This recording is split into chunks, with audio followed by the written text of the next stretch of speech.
Hello दोस्तों। मैंने मेरे प्रीवियस वीडियो में लॉजिकल इंस्ट्रक्शन एक्सप्लेन किया था।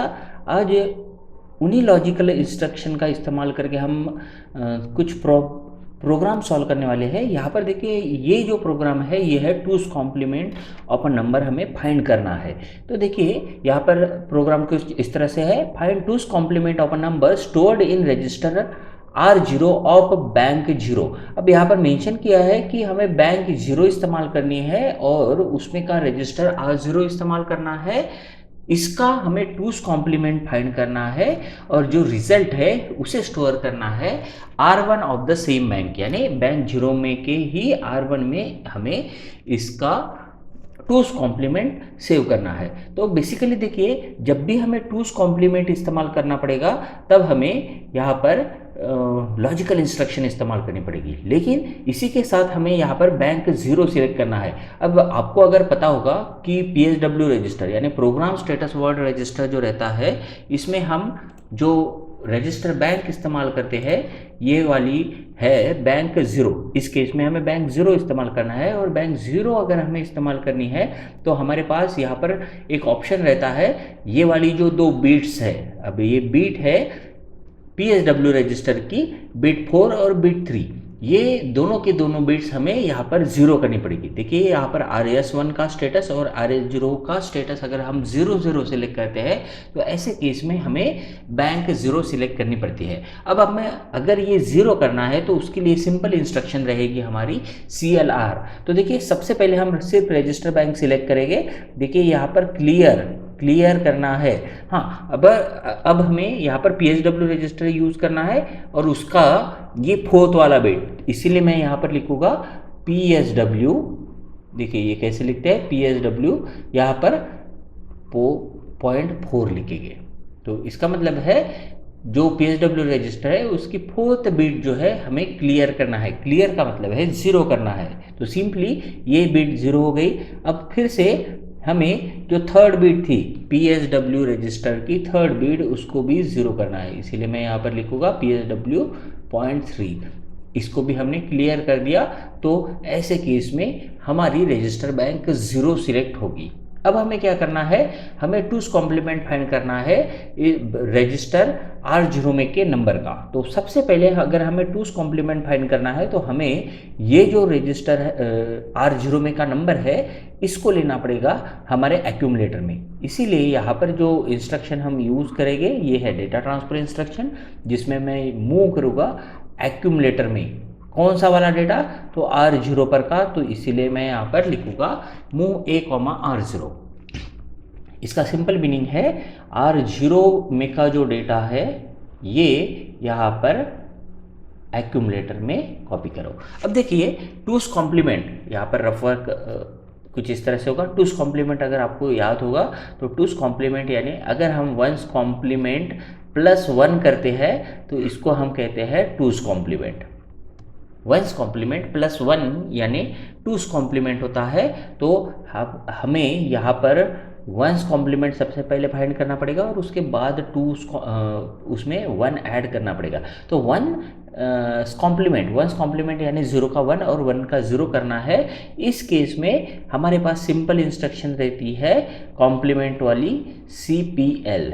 कॉम्प्लीमेंट के लिए हम इस्तेमाल करते हैं इंस्ट्रक्शन CPL, जो नॉट का ऑपरेशन करेंगे और फिर हम ऐड इंस्ट्रक्शन इस्तेमाल करेंगे टू ऐड दिस नंबर।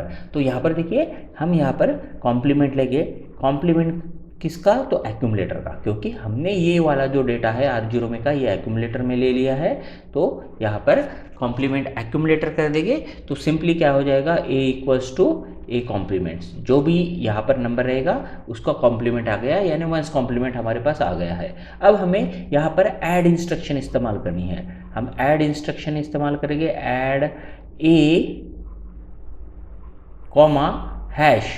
#01। देखिए 0#01H यानी मैंने यहाँ पर डायरेक्टली ये जो एक्यूमुलेटर है इसके साथ 1 को ऐड कर दिया। तो इसका सिंपल मीनिंग रहता है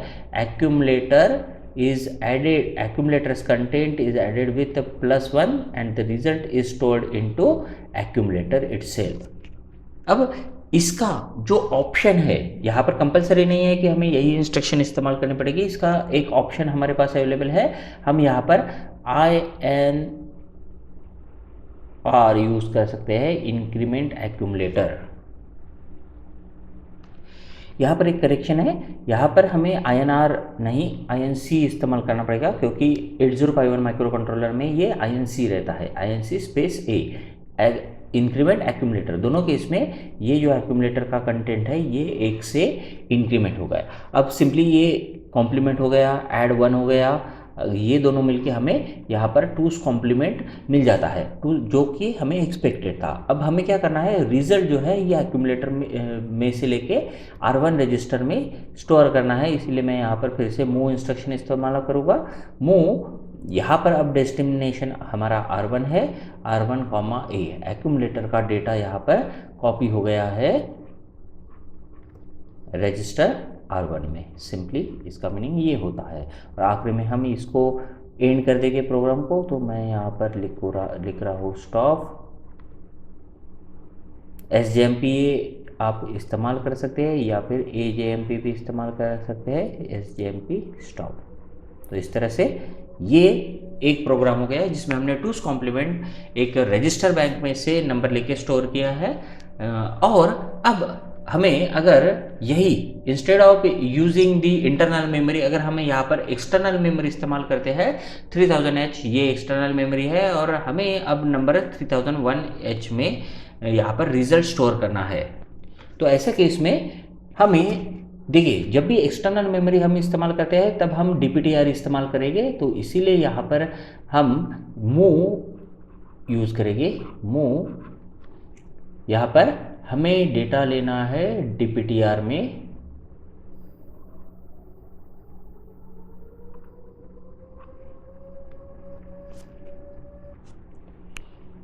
और यहाँ पर इस्तेमाल करेंगे #3000H। इसका सिंपल मीनिंग है, ये 3000H जो नंबर है इसको हमने DPTR इस रजिस्टर में स्टोर कर दिया है। जब भी हम एक्सटर्नल मेमोरी इस्तेमाल करते हैं हम इनडायरेक्ट एड्रेसिंग मोड इस्तेमाल करते हैं। तो यहाँ पर अब मैं इनडायरेक्ट एड्रेसिंग मोड ले रहा हूँ। फिर से हमें जो नंबर है ये एक्यूमुलेटर में लेना है, इसलिए मैं यहाँ पर मूव A@DPTR करूँगा। अब देखिए ये एक्चुअली वर्क कैसे करता है। तो सिंपली हमने पहले क्या किया है, DPTR में 3000H ये वैल्यू दे दी है। ये जो 3000 है ये हमने यहाँ से लिया है। अब हम इस केस में क्या कर रहे हैं, @DPTR, A, तो इनडायरेक्टली DPTR 3000 ये वैल्यू इंडिकेट कर रहा है। तो 3000H ये जो एक्सटर्नल मेमोरी लोकेशन है इस पर का डेटा जो है ये यहाँ पर कॉपी हो जाएगा एक्यूमुलेटर में। ये 3000H इस मेमोरी लोकेशन का डेटा इनडायरेक्टली यहाँ पर कॉपी हो रहा है एक्यूमुलेटर में।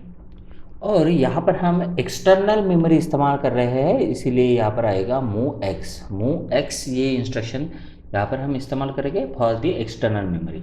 अब इससे क्या हो गया, ये 3000H नंबर एक्यूमुलेटर में आ गया। अब जैसे हमने प्रीवियस ऑपरेशन किया था वैसे ही यहाँ पर हम करेंगे, दैट इज CPL इंस्ट्रक्शन इस्तेमाल करेंगे।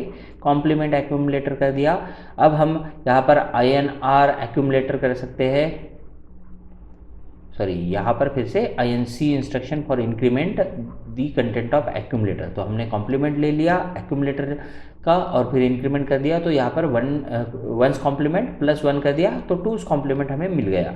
अब हमें क्या करना है, ये वाला जो नंबर है 3001 इस मेमोरी एड्रेस पे स्टोर करना है। तो इसके लिए फिर से हम यहाँ पर INC इंस्ट्रक्शन इस्तेमाल करेंगे। INC क्या करेंगे, तो ये जो DPTR है इसका कंटेंट हम 1 से इंक्रीमेंट करेंगे। INC DPTR से इसका कंटेंट DPTR जो है, अब DPTR की वैल्यू हो गई 3001H इसमें स्टोर हो गया। अब हमें ये जो नंबर है ये एक्यूमुलेटर से लेके इस 3001H पे स्टोर करना है। तो सिंपली हम फिर से MOVX इंस्ट्रक्शन इस्तेमाल करेंगे।